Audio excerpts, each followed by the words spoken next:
Donc, bonjour mesdames, bonjour messieurs. Je tiens tout d'abord à remercier le CPN, notamment monsieur le directeur, madame Bouketaya, pour nous avoir invités. Alors, pour commencer, je voudrais vous reparler des fondements de la promotion de la santé et notamment le fait que les conditions fondamentales de la santé sont la paix, un logement, l'éducation, la nourriture, un revenu, un écosystème stable, des ressources durables, la justice sociale et l'équité. L'amélioration de la santé exige d'être solidement ancrée sur ces prérequis fondamentaux. On observe donc que les conditions fondamentales qui créent la santé sont d'ordre économique, social, environnemental et politique, avec le logement, le revenu, l'emploi, l'éducation, et qu'elles ne sont pas d'ordre sanitaire. Concernant les inégalités de santé, on a parlé un petit peu des questions de rapport de pouvoir. Eh bien, effectivement, la promotion de la santé souhaite agir, contribuer à la réduction des inégalités de santé. Elle vise l'équité en matière de santé et la justice sociale. Pourquoi l'équité ? Parce qu'effectivement, on constate qu'il n'y a pas d'égalité entre les personnes, que les conditions dans lesquelles les personnes vivent sont inhérentes effectivement aux ressources de leur environnement, environnement physique, environnement social notamment, puis à leurs ressources personnelles, à leur possibilité aussi d'agir. Et donc que cette équité, elle vise davantage à donner les moyens nécessaires à chacun pour trouver davantage d'équilibre, et donc plus de moyens à ceux qui en ont le plus besoin. C'est la raison pour laquelle on parle de gradient social en termes d'inégalité, et qu'on va dans ce gradient qui est proportionnel à la catégorie socio-économique à laquelle on appartient. Plus on est favorisé socio-économiquement et plus on a des chances d'être en bonne santé, eh bien, on va donc plutôt proposer des stratégies de ce qu'on appelle universalisme proportionné. On va proportionner les interventions aux besoins des personnes, donc on va plus agir pour ceux qui en ont le plus besoin. Et donc justice sociale, puisqu'on sait qu'effectivement, inéquité et injustice vont créer des manques de reconnaissance de la part des personnes, des souffrances, un manque d'accès aux services notamment. Aujourd'hui, le constat, c'est qu'en France, les inégalités de santé, elles s'accroissent. C'est donc une préoccupation actuelle des politiques et des acteurs. Elles s'accroissent d'un point de vue social, mais également, on peut observer que les inégalités, elles sont aussi territoriales. Il y a une inégalité dans la répartition des pathologies sur le territoire, une inégalité de l'offre sanitaire, mais de prévention, de promotion de la santé, inégalité aussi de l'accès aux soins et à la prévention. Alors, je reprends un modèle qui n'est pas tout récent, de Marmotte, mais qui s'est intéressé à la question des déterminants sociaux de la santé et des iniquités en santé. Et ce que Marmotte nous dit, c'est que finalement, l'élément majeur dans les questions de santé, de distribution de santé et de bien-être, c'est la position sociale de la personne, et notamment son éducation, son emploi, son revenu.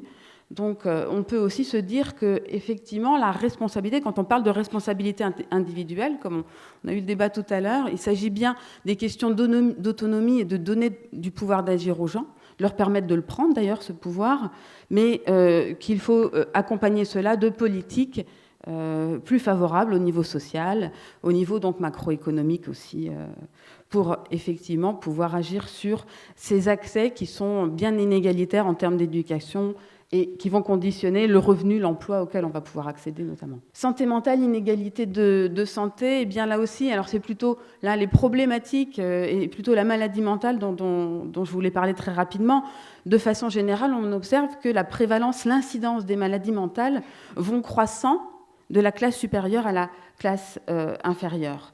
Le type de morbidité change également, plus de névroses dans les classes supérieures et plus de psychoses dans les classes inférieures. On a des études, notamment une grosse étude épidémiologique sur plus de 18 000 personnes qui démontrent aussi une relation étroite entre le statut socio-économique et le diagnostic de schizophrénie. Ce trouble se retrouve presque 8 fois plus fréquemment parmi les personnes de conditions modestes que chez les gens de la classe aisée. C'est moins prononcé pour la dépression, mais quand même le double de pourcentage d'une classe sociale à l'autre. Et en outre, au-delà du rapport entre la classe sociale et le type d'affection mentale, de nombreuses études montrent que ce n'est pas le même diagnostic ni le même traitement qui est apporté en fonction de la classe sociale. Ce qu'on peut aussi se dire, quand on réfléchit effectivement aux déterminants de ces troubles psychiques, c'est que dans les groupes défavorisés, ils sont dus, et ça vous n'êtes pas sans le savoir, aux adversités socio-économiques liées à leur position de classe inférieure. La précarité génère des conditions de vie pathogènes et peu de ressources disponibles pour les surmonter. Donc ces conditions de vie et la pauvreté rendent les personnes plus vulnérables aux troubles mentaux, aussi bien graves que transitoires. Le mécanisme le plus souvent mis en évidence, c'est le niveau de stress élevé, combiné avec la pénurie de ressources financières et le manque de soutien social pour faire face à ce stress. Alors si on s'intéresse maintenant à la santé mentale, on voit bien que l'OMS, l'Organisation mondiale de la santé, s'est tout de suite inscrite dans le fait que la santé mentale ne consiste pas seulement en une absence de troubles mentaux, mais dans un état de bien-être. On parle aussi aujourd'hui beaucoup plus de qualité de vie, de bien-être. On voit que l'approche est beaucoup plus large, qui permet donc à chacun de reconnaître ses propres capacités, de se réaliser, de surmonter les tensions normales de la vie, d'accomplir un travail productif et fructueux et de contribuer à la vie de sa communauté. Donc, ce qui a été dit tout à l'heure par le professeur Ehrenberg.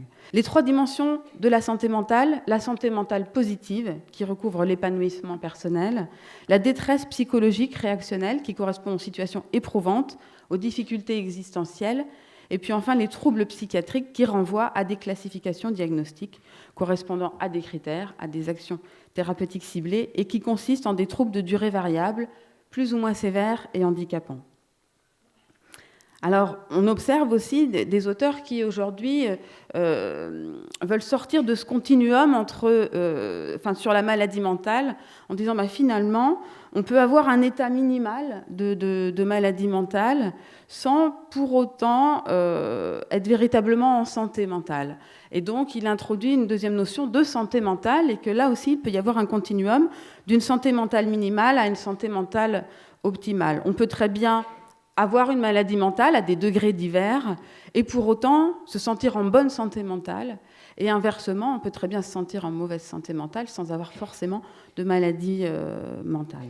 Voilà, il n'a jamais été prouvé que dans ce modèle que l'absence de maladie mentale garantisse la santé mentale, et que par contre, il a été récemment démontré qu'un état de santé mentale positif peut avoir des conséquences supérieures à l'absence de symptômes de maladie mentale, et donc que la santé mentale positive est plus que l'absence de pathologie. Donc on a une approche beaucoup plus globale de la santé mentale positive. Donc une valeur en soi, cette santé mentale positive, parce qu'elle contribue effectivement au bien-être, à la qualité de vie des individus, contribue à la société et à l'économie en améliorant le fonctionnement social, ce dont on parlait ce matin sur la notion fondamentale de socialisation et de relations sociales, renvoie à des qualités humaines et à des aptitudes de vie, telles que le fonctionnement cognitif, l'estime de soi, les compétences sociales et de résolution de problèmes, la capacité à gérer les changements et les tensions, à influencer son environnement social, et puis le bien-être émotionnel, spirituel et mental. La promotion de la santé mentale, elle s'intéresse à la population dans son ensemble. Parce qu'effectivement, si on parle de santé mentale, de responsabilité, d'autonomie, on voit bien qu'on est tous responsables, finalement, de sa santé, mais de celle des autres aussi. On peut produire, on peut nous former collectivement un environnement plus ou moins favorable pour les autres aussi. Donc tout le monde est concerné.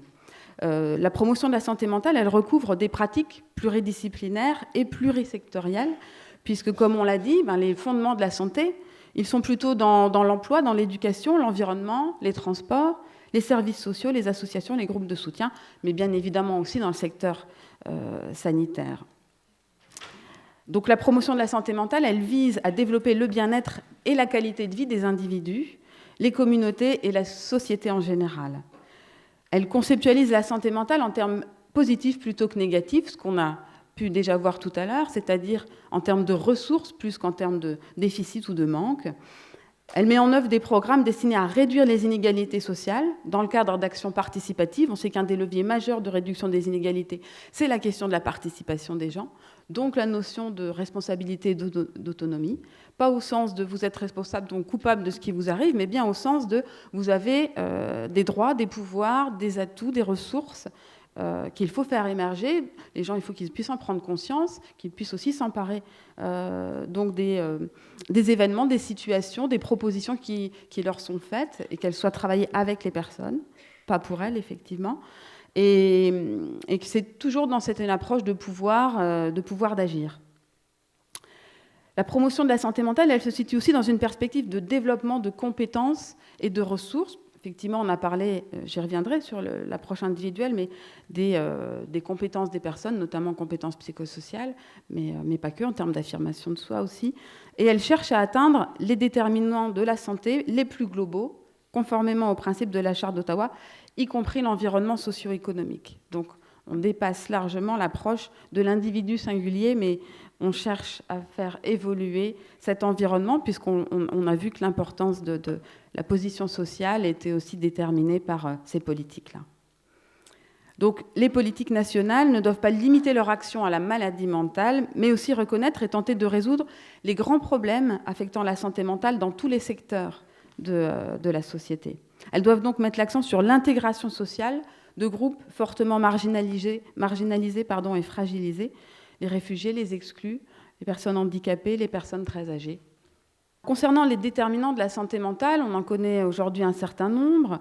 Dans les facteurs de risque, l'état de guerre, l'exposition à la violence, le déplacement forcé, l'exposition à la délinquance, la situation sociale défavorable, la pauvreté, le chômage, le manque d'éducation, de transport et de logement, les inconvénients sociaux de l'habitat urbain, l'isolement et l'aliénation, l'injustice raciale, la discrimination, le rejet par les pairs, le stress au travail, l'accès aux drogues et à l'alcool, la nutrition inadaptée quantitativement et qualitativement.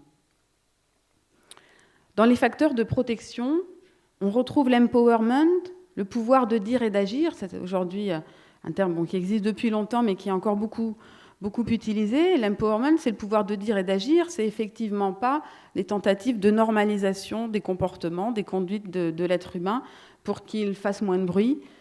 C'est bien davantage une perte de pouvoir du côté des décideurs, des professionnels, de nous ici, pour effectivement permettre aux personnes de prendre du pouvoir, de s'organiser individuellement, collectivement, et agir sur leur environnement aussi pour le rendre plus favorable. C'est dans les facteurs de protection, l'intégration des minorités ethniques, les relations interpersonnelles positives, la participation sociale dont j'ai parlé, la responsabilité sociale, tolérance, les services sociaux qui font un travail d'accompagnement et les réseaux de soutien sociaux et communautaires, donc qu'on connaît aussi beaucoup. Je pense là au groupe d'entraide mutuelle notamment, mais il en existe beaucoup d'autres qui sont sur ces fondements-là d'éducation par les pairs ou en tout cas de soutien par les pairs. Le problème dans les problématiques de santé mentale, donc, c'est plutôt le résultat de la rencontre entre des problèmes psychologiques, mais également des facteurs sociaux et des influences environnementales. Donc, on ne peut jamais effectivement les cantonner à l'individu. Donc, il y a des déterminants sociaux et politiques qui sous-tendent la santé mentale, ce qui nécessite donc d'avoir des infrastructures de soutien social qui vont permettre justement de lutter contre l'isolement notamment, la nécessité de liens sociaux, d'intégration sociale, d'avoir un climat social favorable. On parlait tout à l'heure de l'intégration des personnes dans la cité. Il s'agit effectivement de toutes ces mesures qui vont viser une meilleure, notamment mixité, mais aussi un maillage social plus fort. Au vu de ces déterminants, promouvoir la santé mentale, ce serait éliminer les facteurs de risque individuels, socio-économiques et environnementaux. En tout cas, travailler à la lutte contre la stigmatisation, la discrimination, le chômage, l'isolement. Toutes ces mesures vont contribuer à lutter contre les problèmes de santé mentale et à promouvoir la santé mentale. Et puis donc promouvoir les facteurs protecteurs comme la cohésion sociale et familiale, donc, qui a été largement évoquée. Et agir donc sur le modèle de la promotion de la santé, parce que la promotion de la santé, excusez-moi, pas dans le bon sens, mais pourquoi la promotion de la santé ? Parce que justement, elle n'est pas purement centrée sur l'individu. Elle va notamment s'intéresser aux milieux, les milieux qui vont être favorables, qui vont être soutenants par rapport à la santé des personnes. Une politique publique favorable. Alors, ça peut être à l'échelon d'un pays, mais ça peut être à l'échelon d'une région, d'un département, d'un projet local de santé mentale. Ça peut être à l'intérieur d'un service également, dans une structure, par exemple un centre d'hébergement et de réinsertion sociale. Donc, une politique peut être vraiment développée à différents niveaux. L'intérêt, c'est la cohérence entre cette politique et les besoins des personnes, le fait de répondre justement à leurs besoins en matière de santé mentale. Réorienter les services de santé, il s'agit de tous les services offerts par les professionnels, par les élus aussi, par les bénévoles, qui vont concourir à la santé des personnes. Donc, ce sont les services de santé, bien sûr, mais tous les services qui vont avoir un effet sur la santé, comme on l'a vu, en matière de mobilité, de logement, d'emploi, etc. Tous ces services concourent aussi à la santé.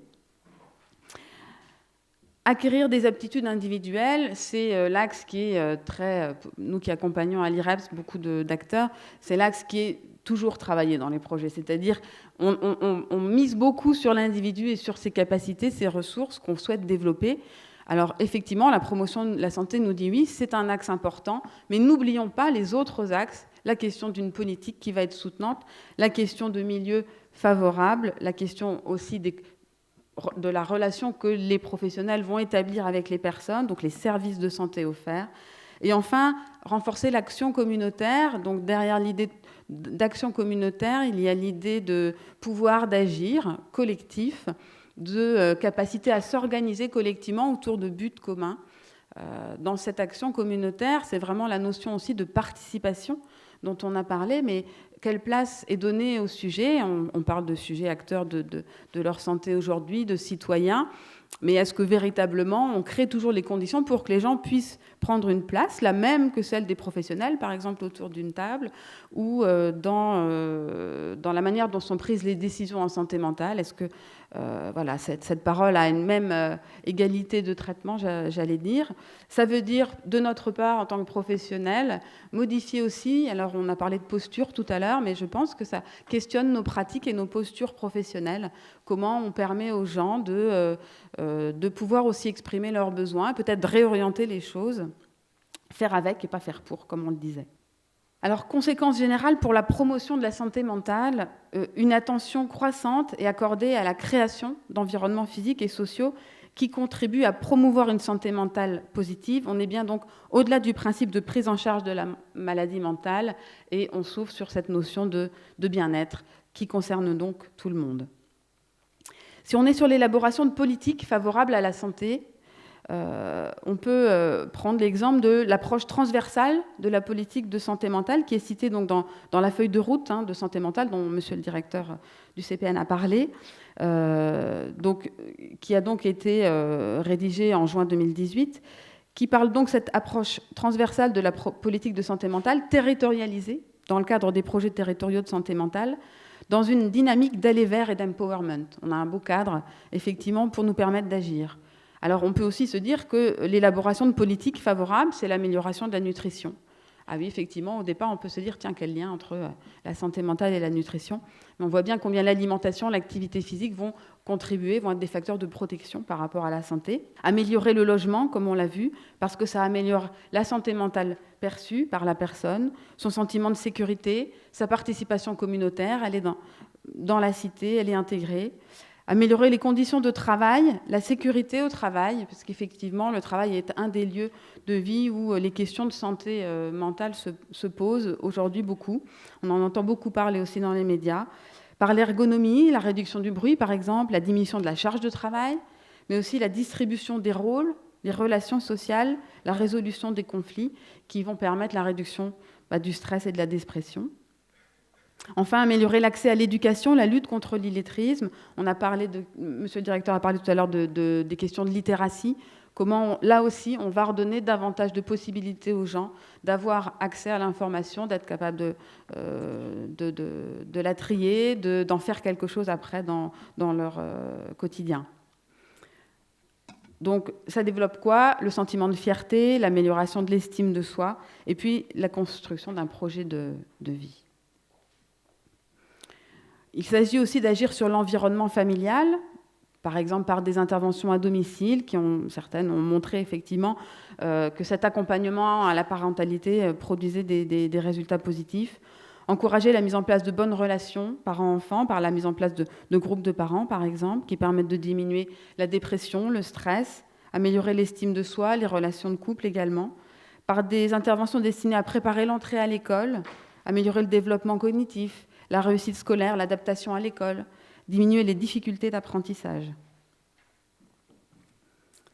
Enfin, agir sur l'environnement scolaire, donc notamment développer les compétences psychosociales, à la fois qui permettent d'avoir une meilleure connaissance de soi, mais aussi plus d'empathie pour les autres, être plus habile dans les relations interpersonnelles, etc., pouvoir mieux gérer son stress, etc. La prise de décision, la participation et la socialisation, donc qui vont améliorer le bien-être, la réussite scolaire, diminuer l'anxiété, la dépression, l'absentéisme et la violence. Améliorer aussi le climat scolaire, donc effectivement les relations entre les personnes au sein d'un établissement, avec 5 dimensions interreliées: le climat relationnel, éducatif, de sécurité, de justice et d'appartenance. Alors si on regarde un petit peu plus près, le climat relationnel, il s'agit notamment de la bonne entente entre les différents acteurs, les élèves, les enseignants, la direction. Et puis 3 facteurs: la chaleur des contacts interpersonnels, le respect entre individus et l'assurance du soutien d'autrui. Dans le climat éducatif, on va retrouver l'importance de la réussite des élèves et de leur bien-être, c'est-à-dire pas seulement le fait qu'ils aient des bons résultats scolaires, mais qu'ils se sentent bien à l'école. La valeur de la scolarisation et puis le sens des apprentissages. Le professeur Ehrenberg nous parlait de la question du sens. On le retrouve dans ce climat éducatif, effectivement, autour du sens des apprentissages. Et puis le climat de sécurité, le sentiment de confiance, la perception de risques faibles, de victimisation, et un environnement prévisible, constant, donc sécurisant. Un climat de justice, la perception d'adultes justes et équitables, des règles légitimes et équitables aussi, les évaluations scolaires équitables, et mérite ou punition liées au comportement plutôt qu'à la personne. Enfin, le climat d'appartenance qui se développe à partir des autres types de climats, donc qui est en lien avec ces autres climats et qui va permettre un sentiment de fierté, l'établissement comme un véritable lieu de vie où les enfants et les adolescents ont envie d'aller, et l'adhésion aux valeurs véhiculées. On parle aussi des écoles accueillantes pour les enfants. C'est une initiative OMS pour la santé mentale où là aussi il s'agit d'encourager la tolérance, l'égalité entre garçons et filles, ainsi qu'entre les différents groupes ethniques, religieux et sociaux. Encourager la participation active, la coopération. Éviter le recours au châtiment corporel. Ne pas tolérer les brimades.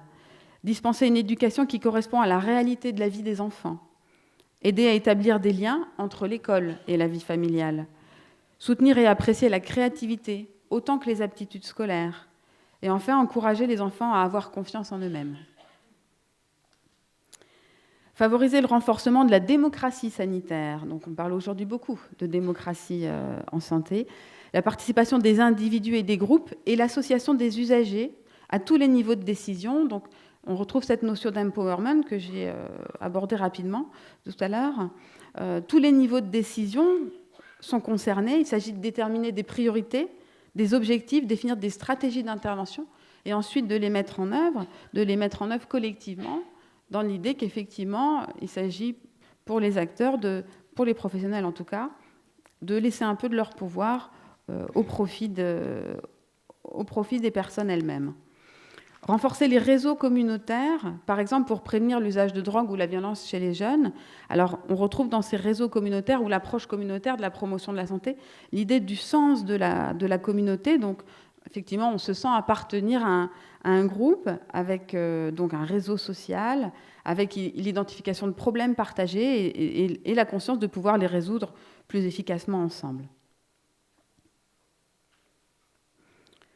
Travailler aussi au développement des aptitudes de chacun à prendre en charge sa propre santé, quel que soit son âge, son état de santé, son lieu de vie. Donc, soutenir la résilience, promouvoir les compétences psychosociales, identifier et prendre en charge la dépression dès l'enfance ou l'adolescence, on a parlé du dépistage précoce, développer la capacité à faire face aux situations difficiles, donc là, au niveau des individus, dans les compétences individuelles, mais aussi soutenir la fonction parentale. soutenir les personnes particulièrement vulnérables en situation de recherche d'emploi, améliorer la confiance en soi, le sentiment d'efficacité personnelle, que les personnes croient en leur capacité à agir, et de contrôle sur sa vie, la résistance aux échecs éventuels, peut-être le fait de ne pas les voir aussi comme des échecs. Également des programmes d'éducation destinés aux femmes enceintes, aux jeunes mères, donc, qui permettent d'agir sur la relation mère-enfant, sur le bien-être de l'enfant, sur la prévention des problèmes développementaux. Les programmes destinés aux personnes âgées, par exemple sur les prothèses auditives, dont on voit l'impact sur la sociabilité, sur l'équilibre émotionnel, la communication, la cognition. Et enfin, la réduction de la stigmatisation, de la discrimination des personnes souffrant de problèmes de santé mentale, avec réduction de la morbidité, préservation des compétences sociales, conservation des liens sociaux et familiaux et diminution des hospitalisations. Alors il y a des écueils, nous dit Joubert, c'est comment mesurer et saisir ces processus sans stigmatiser, comment écouter et aider sans alimenter la honte et la dévalorisation, comment développer les compétences psychosociales sans psychologiser la situation d'une personne, et enfin comment prévenir sans s'immiscer abusivement dans la vie des individus, effacer le rôle du contexte et des processus qui consistent à produire du malheur. Mais il y a aussi des solutions, donc repérer des capacités de résilience sociale, cette aptitude partagée à produire des ressources et une mobilisation appropriée permettant de répondre aux détresses individuelles, ce qui veut dire aussi la confiance dans le regard qu'on porte sur les gens, et puis la capacité de mobilisation, donc une prise de conscience, voire une interpellation sociale et politique de la part des personnes elles-mêmes pour de meilleures conditions de vie et de travail et pour la qualité de l'espace public aussi. Donc là aussi, c'est une mobilisation collective pour davantage de salubrité, de sécurité, des services sociaux, des droits sociaux. Je vous remercie de votre attention. Merci Marie Persiani de cet exposé. Donc on voit bien qu'effectivement promouvoir la santé et la santé mentale, ça ne peut pas être plus l'affaire de tout le monde. Tout le monde peut apporter sa contribution, quelle que soit sa position dans la société. Donc on est au-delà de la question de l'intégration citoyenne des personnes qui vivent avec des troubles de santé mentale dans la cité, qui sont aussi concernées évidemment, mais c'est vraiment une vision globale sociétale qui est proposée par le concept de promotion de la santé mentale. Donc tout le monde doit être partie prenante. La question que je me pose, c'est, et vous l'avez un peu souligné dans les écueils en fin d'intervention, c'est comment faire tout ça sans tomber dans l'écueil du normatif ou de l'injonction à faire comme ci ou comme ça. Je pense que c'est justement dans la notion de participation qu'on va trouver les réponses. Enfin, je pense notamment sur la participation des personnes, parce qu'on va partir de là où les gens en sont, ce qu'ils savent, ce qu'ils aimeraient savoir. Il y a la notion de motivation aussi derrière cette notion-là. Et puis, c'est pas faire à la place, c'est faire avec. Donc, c'est à nous à cheminer avec les personnes. Et donc, je pense qu'à partir du moment où on ne va pas, nous, avoir des intentions pour les autres, mais bien partir des préoccupations des gens. On parlait tout à l'heure des projets territoriaux de santé mentale. Les diagnostics partagés permettent justement de mettre autour de la table professionnels, élus, bénévoles, mais également habitants. Et ce qui est important, c'est que justement, si cette parole des habitants elle est reconnue au même titre que la parole des autres acteurs, on ne va pas faire des choses qui ne seront pas forcément adaptées, ou on ne va pas, parce qu'on va se concerter, on va écouter les préoccupations des personnes et se rendre compte que, bah oui, effectivement, elles n'ont pas forcément comme priorité d'accéder à des soins, par exemple, mais qu'avant toute chose, elles ont envie d'être dans un logement décent, etc. Ça nous permet déjà de re-questionner les priorités. Et puis, sur les questions de normalisation, de pouvoir se dire aussi que je crois que les gens sont là pour nous permettre d'être vigilants. C'est eux qui vont aussi nous dire que voilà, leur priorité n'est pas là, leur désir n'est pas là, et que c'est un travail aussi de concertation de manière intersectorielle pour favoriser une réflexion collective qui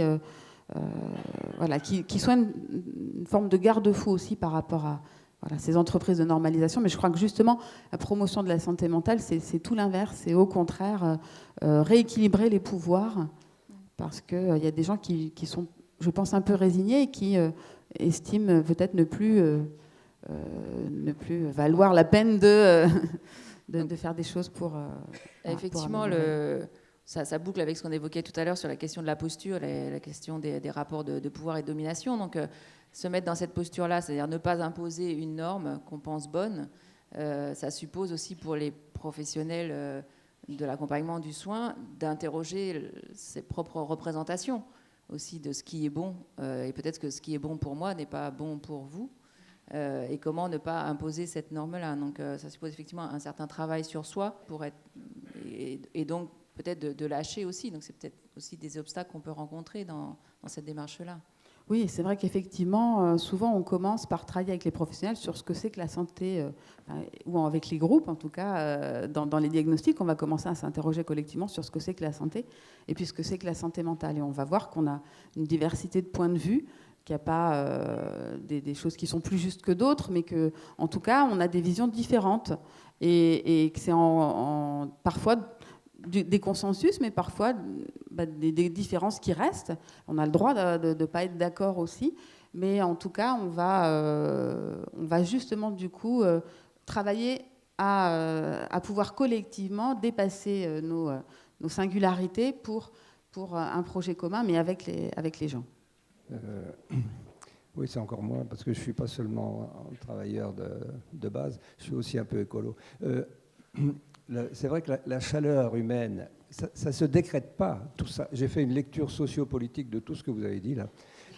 Tout ça, ça ne se décrète pas. La chaleur humaine, ça ne se décrète pas, mais ça peut se transmettre quand même. Et pour l'empouvoirment, j'ai entendu ce mot-là dans un congrès il y a quelques temps, l'empouvoirment, on comprend, tout le monde comprend l'empouvoirment. Pourquoi dire empowerment ? L'empouvoirment des pauvres gens. Une remarque latérale, je serai bref, comme je suis un peu écolo. La nutrition, vous avez beaucoup parlé de la nutrition, mais sans entrer dans les détails. Il y a des publications récentes qui disent que pour la schizophrénie et pour l'autisme, il y aurait des déterminants avec les perturbateurs. Bon. Et justement, les pauvres gens, ils achètent le moins cher. Le moins cher, c'est là où il y a le plus de perturbateurs. Je termine, là, je serai rapide. J'ai profité de la qualité de Marie Persiani et de l'IREPS, trop peu, beaucoup trop peu, dans une formation au CPN comme ça. Et je me rappelle du temps où il existait encore un CODES, où il y avait encore des moyens, parce que tout ce que vous dites là, devant des convaincus, la moitié des gens ici sont convaincus, ça mériterait d'être dispersé, distribué dans les écoles, dans les mairies, un peu partout comme ça, mais vous n'avez pas les moyens. C'est sûr qu'on va pas. C'est vrai qu'aujourd'hui, on peut pas dire que la promotion. On parle beaucoup de promotion de la santé, mais effectivement, les moyens sont pas en augmentation. Mais je crois que comme dans tous les secteurs, après, on a quand même des soutiens. Je pense notamment à l'Agence régionale de santé qui est là aujourd'hui et qui nous permet d'aller sur les territoires. Dans les écoles, il n'y a pas les moyens. Déjà dans les familles, chez les pauvres gens, dans les familles, il y a une pauvreté déjà dans les familles. Et ça, vous pourriez leur apporter, mais vous n'avez pas les moyens. Disons qu'après, voilà, c'est sûr que... Merci de nous soutenir. On va faire une collecte. Jean-Paul Bernard, donc je suis là au titre de France Dépression Lorraine. Et je suis en même temps adjoint au maire. Et je dis adjoint au maire parce que c'est... de quelle commune ? C'est commune de Vendeuvre. Je ne vois pas de représentants des municipalités à ce colloque. Je ne vois pas non plus de représentants de structures socioculturelles qui sont, me semble-t-il, au plus proche de la réalité de terrain et au plus proche des réponses qui semblent être à apporter par rapport à ce dont on parle aujourd'hui. Et donc, je pense qu'il faut insister sur ces sections locales, ces petites associations sportives, associations socioculturelles, MJC, centres sociaux, etc., qui, à mon avis, sont un dispositif qui existe et qui peuvent être une réponse aux problèmes envisage aujourd'hui. Je voudrais justement, merci pour votre intervention, dire que le problème, c'est que souvent, ces acteurs ne se sentent pas légitimes sur les questions de santé mentale, parce que c'est vrai qu'on a souvent pensé que la santé mentale, c'était la maladie mentale. Mais le travail au quotidien, je pense, de tous les gens dans la salle, c'est justement de permettre à ces acteurs-là de se sentir légitimes parce qu'ils agissent sur la santé. Aussi bien les élus que les acteurs du milieu socio-culturel, les associations sportives, comme vous le disiez. Merci. Ceci dit, au fil de la journée, il y a plusieurs témoignages d'associations et il y a une intervention d'un conseil local de santé mentale. Oui, mais j'ai bien entendu. Il y avait une question au fond ? Donc, je suis Muriel Launois, ergothérapeute à l'unité 6 du CPN. Nous avons essayé de travailler avec les patients et avec les professionnels pour faire un travail autour de l'autonomie et du projet de vie et de soins.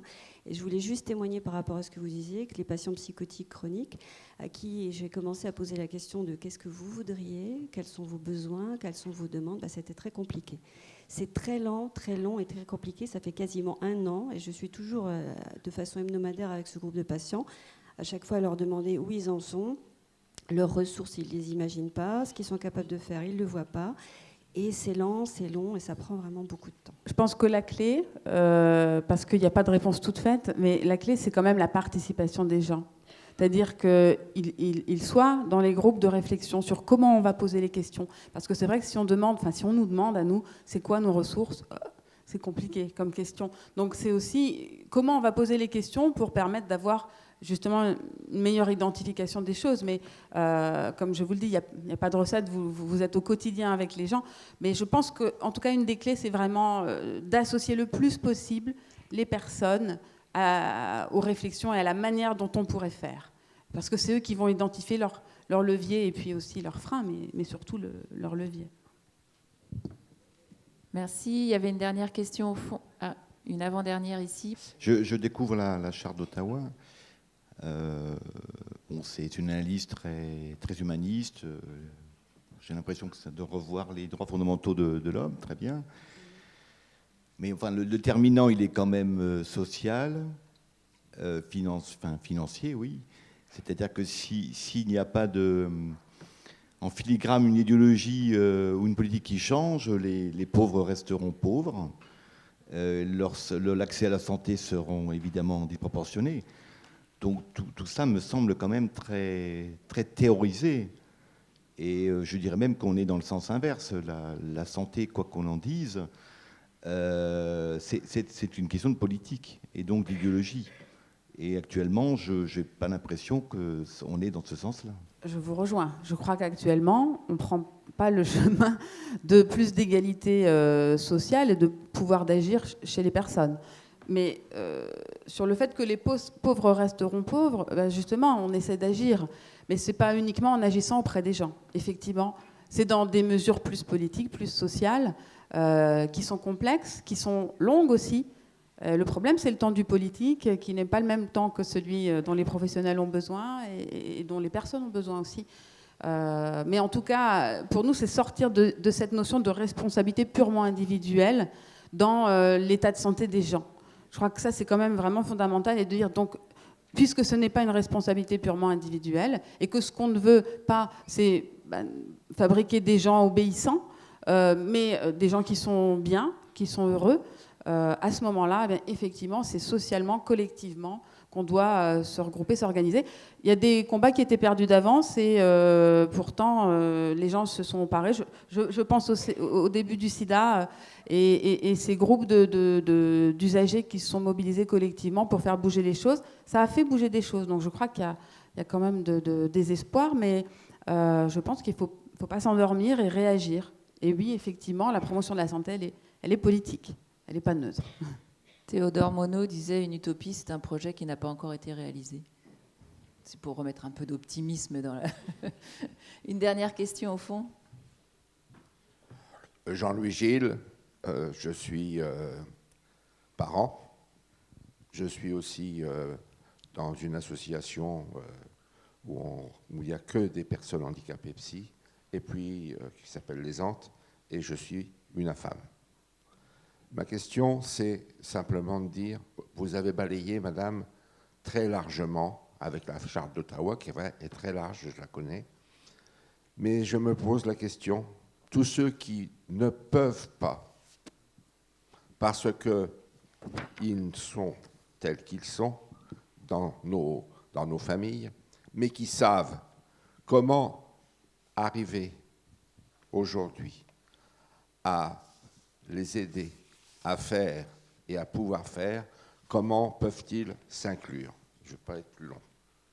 J'avais beaucoup d'autres choses. Effectivement, on part de là où en sont les personnes et dans leur capacité. L'idée n'est pas de les mettre en échec à travers une participation qui ne serait pas adaptée à leurs possibilités. Donc c'est toujours partir de là où en sont les gens dans leurs possibilités et qui soient accompagnés par des familles qui portent aussi un regard positif sur elles et des professionnels qui portent un regard positif sur les personnes. Je pense que ça commence par là. Alors, mais je pense qu'en tout cas, si on a déjà ça, on a les premiers ingrédients pour essayer de travailler ensemble et de cheminer ensemble. Mais mon propos, c'était pas de nier le fait que tout le monde n'a pas les mêmes possibilités. Il ne s'agit pas de mettre les gens en difficulté. Effectivement, il y a des gens qui ont plus de problèmes et ça nécessite du coup un accompagnement qui va être adapté. Mais je pense que c'est une réflexion qu'il faut qu'on ait systématiquement, quelle que soit en fait la population qu'on a en face de nous ou avec nous. Merci. On peut saluer donc Marie Persiani pour son exposé. Donc, il y a une petite surprise par rapport au programme, qui est, on vous propose le visionnage d'un clip qui a été réalisé par le Psycom, qui s'appelle Le Cosmos Mental. Le Psycom, on fait de l'information sur la santé mentale, on lutte contre la stigmatisation, et on a réalisé un petit clip pédagogique d'animation pour expliquer le concept de santé mentale, parce qu'en fait, on se rend compte que c'est quelque chose de difficile à expliquer, donc on s'est mis un défi assez facile à atteindre, c'est-à-dire expliquer un concept complexe en 4 minutes 12. Avec des dessins. Donc on a utilisé la métaphore du cosmos pour expliquer, et vous allez voir, ça va illustrer tout ce qui a été dit pendant cette première partie de matinée, c'est-à-dire la question des déterminants sociaux de la santé, et en l'occurrence là de la santé mentale. Donc on utilise la métaphore du cosmos. La santé mentale, en fait, c'est la recherche permanente d'un équilibre entre des obstacles individuels et collectifs qu'on peut rencontrer chacun dans sa vie et des ressources individuelles et collectives. Donc ça, c'est la philosophie globale, c'est celle de l'OMS, c'est-à-dire il n'y a pas de santé sans santé mentale et que tout le monde a une santé mentale. Donc il n'y a pas d'un côté les gens qui ont des problèmes de santé mentale et de l'autre ceux qui vont bien. On a tous une santé mentale comme une santé physique, donc on peut tous avoir des problèmes de santé mentale. Voilà. Donc je vous propose de visionner le clip, et puis donc il y a à disposition à l'extérieur sur les tables une fiche pédagogique qu'on a réalisée si vous voulez utiliser ce clip dans des actions d'animation, de formation, de sensibilisation, etc. Il est disponible gratuitement sur YouTube à partir du moment où vous ne le modifiez pas. Voilà, merci à vous.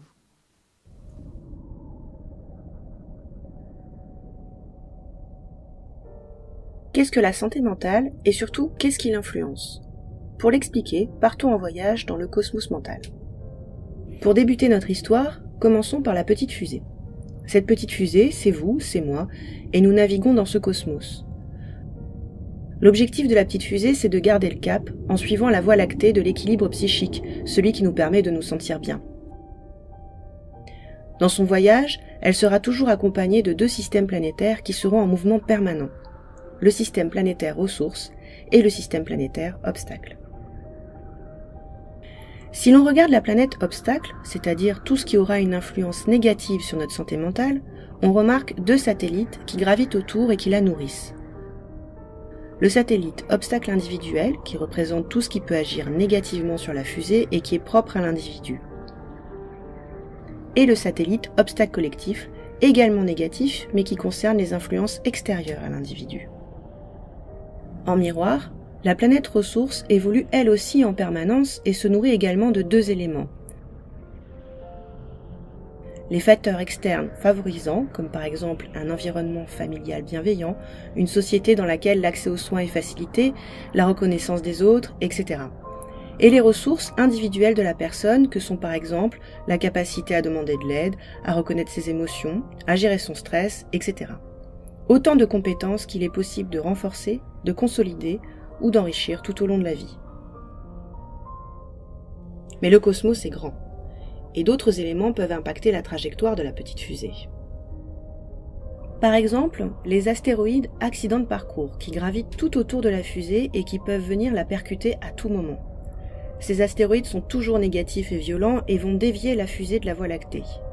Si au moment du choc, la planète obstacle est plus grosse que la planète ressource, la fusée aura plus de difficultés à revenir sur la Voie lactée.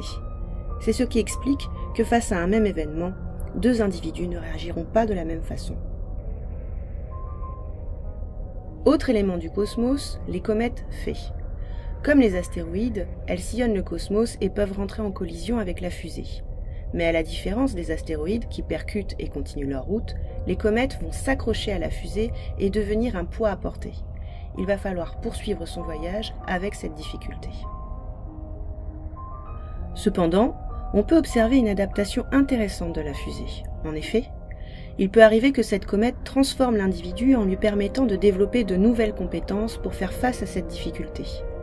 Le fardeau de départ peut devenir une force, redonnant un sens nouveau à sa vie et donc renforcer la planète ressource. Enfin, le cosmos est habité par une multitude d'étoiles filantes de la vie qui traversent régulièrement la fusée et l'influencent. Il s'agit des événements de vie que nous rencontrons en cheminant, les relations amicales, professionnelles, la vie amoureuse, etc. Ces étoiles filantes peuvent avoir une influence positive ou négative, cela dépend du contexte, du moment, de ce qu'elles nous font, mais elles auront forcément un impact sur nos planètes. Tous ces facteurs influenceront donc notre trajectoire sur la Voie lactée et la taille de nos planètes. Cependant, il n'est pas toujours simple de savoir pour soi-même ou pour les autres où nous nous situons. C'est pourquoi les balises représentent les signaux qui nous aident à mesurer le thermostat de notre santé mentale. Plus ces balises durent dans le temps et perturbent notre vie quotidienne, plus elles méritent d'être écoutées. Si plusieurs balises sont dans le rouge, c'est sans doute le signe que notre santé mentale mérite une attention particulière. Nous pourrons alors puiser dans notre planète ressource afin de retrouver le chemin d'un équilibre psychique satisfaisant.